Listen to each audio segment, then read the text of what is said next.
ఈరోజు వాక్యాంశం వాగ్దానం ఏర్పరచబడిన వారికే.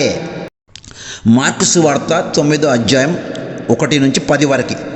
మరియు ఆయన ఇక్కడ నిలిచి ఉన్న వారిలో కొందరు దేవుని రాజ్యం బలముతో వచ్చుట చూచు వరకు మరణం రుచి చూడరని నిశ్చయంగా మీతో చెప్పుచున్నానా నేను. ఇక్కడ ప్రభు ఏమంటున్నాడు అంటే 11 మంది శిష్యులు ప్రార్థన చేసి మళ్ళీ తిరిగి పరిశుద్ధాత్మ ద్వారా బలముగా వాడబడి భూలోకాన్ని తలకిందుల చేసి అప్పుడు మరణించారు. అయితే నీ ప్రయత్నం నువ్వు చేసి కృంగిపోతున్నావా?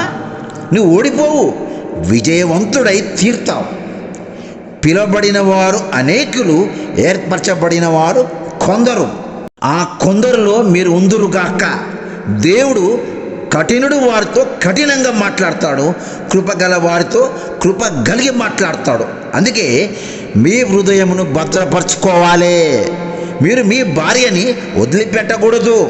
ఎందుకంటే దేవుడు మిమ్మల్ని తన స్వరూపంలో చేశాడు. నువ్వు దేవుని పట్ల కఠినపరుచుకున్నావు కాబట్టి నువ్వు దేవుని స్వరూపంలో ఉండే అర్హత లేదు.